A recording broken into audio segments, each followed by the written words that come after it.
Ayan, dito ulit tayo sa Ubasan. Dalawang hapon nang walang ulan kaya nakapasyal tayo.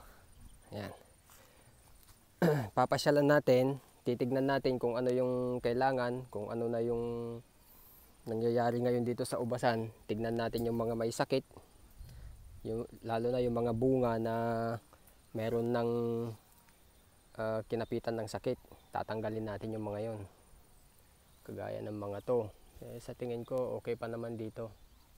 Ito, kagaya nito, ayan oh. May itim-itim na yung berries niya. Pero dalawang butil pa lang naman, kaya ganyan lang muna. Dito. Yung iba nalusaw sa ulan. Itong Preo Brasini, okay naman. Okay pa naman. Ayan oh. Yung mga bunga niya. Ito. Sa tingin ko okay pa naman. Ito, Preo Brasini ito eh. Ayan. Itong madaming damo. Kailangan na din itong maglagay ng nitrogen tsaka potassium para sa bunga. Pero hindi natin magagawa yon kasi maraming damo. Kailangan mag-spray siguro ko ng herbicide muna dito bago ko maglagay ng pataba na nitrogen tsaka potassium. Ayan. Tingnan natin yung mga bunga. Ito Everest to, Everest.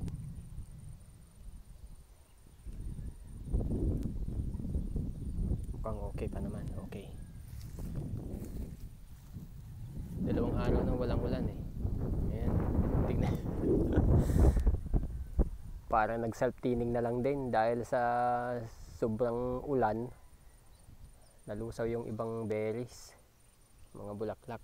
Ayan, okay pa naman yung Everest. Ito, Athos. Mukhang okay naman. Tingnan natin. Pasyalan natin. Ay, ito. Merong parang black rat. Dito, okay pa naman. Nga pala, pagka ganito na yung size nung berries ng ng bulaklak ng bunga ng ubas nyo, kailangan tanggalin nyo yung mga yung mga itim-itim na yan. Pagka naulanan yan, mag-a-absorb ng tubig yan, mahirap matuyo. Kaya kailangan ganunin nyo para malaglag yung mga kumapit na parang yung bulaklak yata yan, na yung mga pollen, parang ganun ba. Ayan.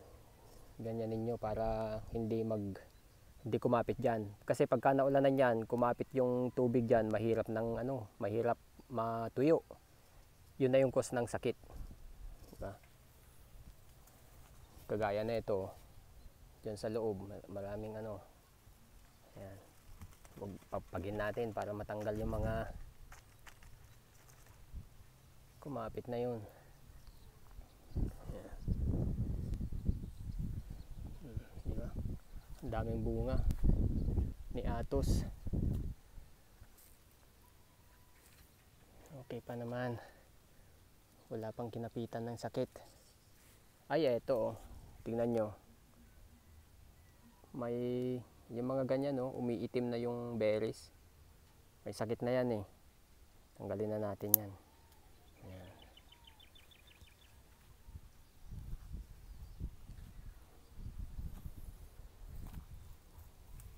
Eto. Libya.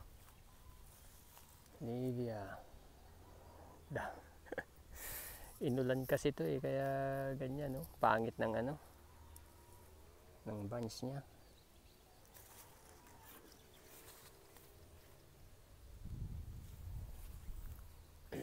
Ito, Athos.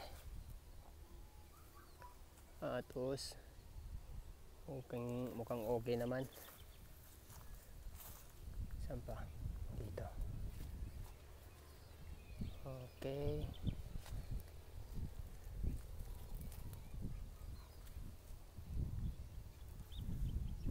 Ayan oh, tignan nyo to. May mga itim-itim na siya. Ayan o. Para ang black rat lumalaki eh. Kahapon walang ulan kahapon kaya nakapasyal ako dito, tinignan ko siya. Pinasyalan ko to. Kita ko tong mga to eh.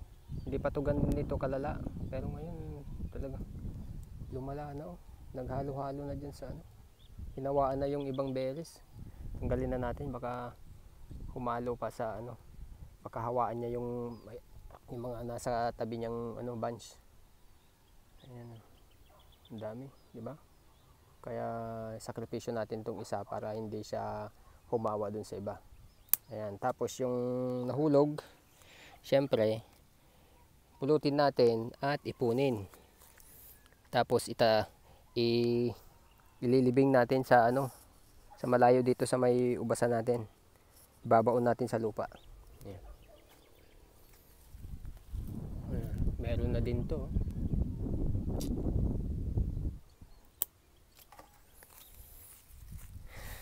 Sayang. Hindi talaga maiwasan yan kasi ilang araw na umulan eh, 5 araw yata diretso.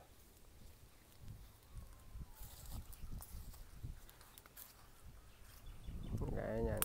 Tanggalin natin yung mga yan. Saan pa? Ito. Baikonur. Sa tingin ko okay pa naman siya. Oo. Ayan. Tapos itong rootstock niya, kataw ba sa ilalim, itong pinaka-trunk niya, red cardinal. Ayan yung bunga. Red cardinal. Tapos dinugtungan ko dito ng Baikonur. Ayan yung mga bunga. Ayan. Ayan. Diba? Dito, atos. Yung mother plant ko na atos. Okay siya. Okay. Okay pa naman. Ayan. Ayan. Okay. Ay, eto. Meron dito. Makapal kasi yung dahon dyan eh. Kaya siguro ganyan. Nasunog. Tapos, nasunog dahil sa ulan siguro to. May sakit na. Tanggalin na lang natin. Mahirap na. Baka may sakit eh. Ayun na. Ayan. Ipunin natin itong mga to. Tapos ito, katabi niya, Everest. Ang daming bunga. Ayan. Tapos dito, ayan, ayan. May mga gas-gas siya oh. Dahil sa ulan. Tapos ito ang sakit. Anthracnose na yata to. Tanggalin natin yan. So, ayan. Ayun. Ipunin natin to mga to. Ayan o, Baikonur. Sa tingin ko okay siya. Diba? Ito, Everest. Everest. Ayan. Everest oh. Yung ibang bulaklak nahulog dahil sa ulan. Ayan. Ito Libya. Ayan, yan yung sinasabi ko na sakit. Kinapitan na dahil sa ulan oh. Tanggalin natin. Ayan, tsaka ito, tignan, kita nyo ba? Ayan oh. Ayan. Tanggalin natin yan mga yan. Tapos yan. Ay, sayang. Kaya hindi advisable na mag-pruning pagka papasok na yung tag-ulan. Yan. Maalala nyo to, naalala nyo tong Everest na nahulog. Sabi ko nahulog yung mga bulaklak dahil sa ulan. May mga nakasurvive. At marami din. 1, 2, 3, 4, 5, 6, 7, 8, 9, 10, 11, 12, 13, 14, 15. Oops. Hindi natin isasama yan. Lagay natin dito. Tanggalin natin yan. Ito. Oops. Pati yan. Tanggalin natin. May sakit na. Pati yung talbos. Diba? Dahil sa ulan. Ipunin natin yan at itatapon sa malayo. Ayun.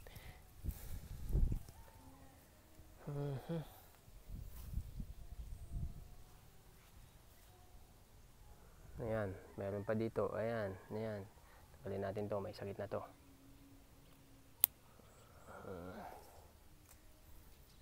Yan. At marami din dyan. At malinis. Kinis naman. Kaya, ayan, meron din dyan. Everest, maraming bunga. Marami pa rin natira. Diba?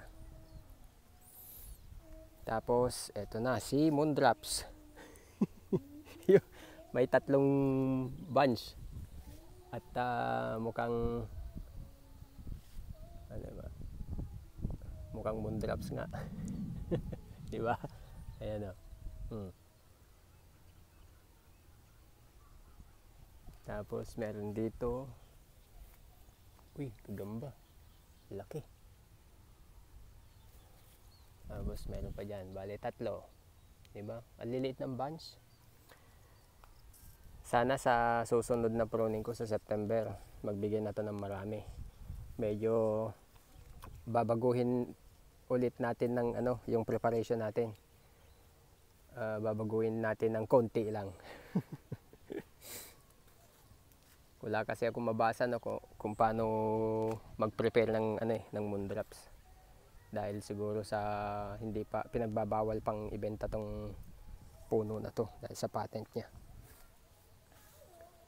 Ayan. Meron na ding damage tong ano, Libya dito, itong puno na to. Ayan oh. Tanggalin natin. Babawi na lang tayo sa September. Ito. Ayan, dami. Sayang. Sige lang. Tapos ano pa yung hindi ko na ipakita, yung taldon. Tignan natin yung taldon. Ito na si taldon. Makinis si taldon. Kaya lang yung iba nalusaw dahil sa diretsong ulan. Ayan. Taldon. Diba? Ayan. Taldon. Ang pangit ng bunch niya. Pero at least meron pa rin, di ba?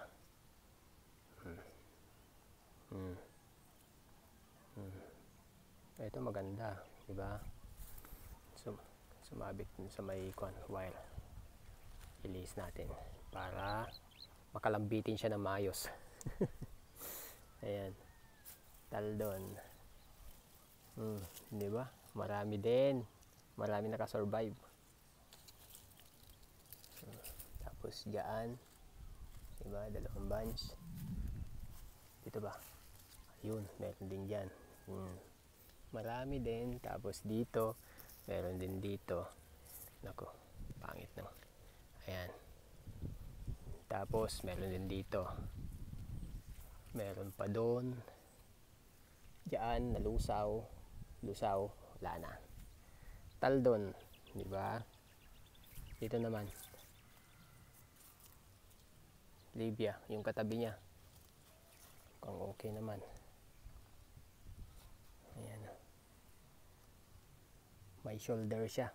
Tanggalin natin yun. Pabigat lang yan. Ayun, wala naman sakit kaya hayaan na lang natin dyan. Kaya pagka na-decompose siya, natunaw, magiging pataba na din yan. Yung iwasan natin mahulog dito sa lupa, dito sa ano natin, sa farm natin, yung may mga sakit na dahon, bunga, yan tanggalin natin. Ibaon natin sa malayo kasi cause pa rin yun ng ano, sakit sa susunod na tag-ulan ulit. Kaya kailangan tanggalin natin. Baikonur. Ayan. Baikonur. Ayan. Sunog. Yun. Tanggalin natin. Pangit na. Useless na yan. Diba? Ito. Si Red Cardinal. May mga nabuo pa rin. Pero mahina to eh. Yung kasama niya doon sa banda sa dulo. Wala, nasunog lahat yung bulaklak. Ayan. Diba? Marami ding bulaklak tong si Red Cardinal. Marami siyang nabuo. Ito, Red Cardinal din to. Ayan.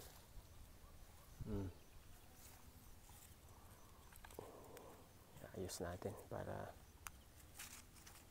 diba? Marami. Ayan. Tapos yan. Meron din akong bagong kuwan dito, mga 6 months na siguro to. Flora. Ito, Red Cardinal. Diba? sa ulan. Mahina talaga tong si Red Cardinal sa ulan, oh. Alusaw na. Pero may mga nakasurvive pa din naman. Kaya lang, konti na lang. Ayan. Bungal. Ito. Oh. Ito kasi naunang nag-bloom eh. Hindi nabutan ng ulan. Nung kasagsagan ng ulan, buo na siya. Kaya ganyan siya. Kaya siya yung nabuo. Dati dyan, daming bulaklak dyan. Wala, sunog lahat. Ito lang siguro. Ayan. Ito, si Cotton Candy. Nabuo naman.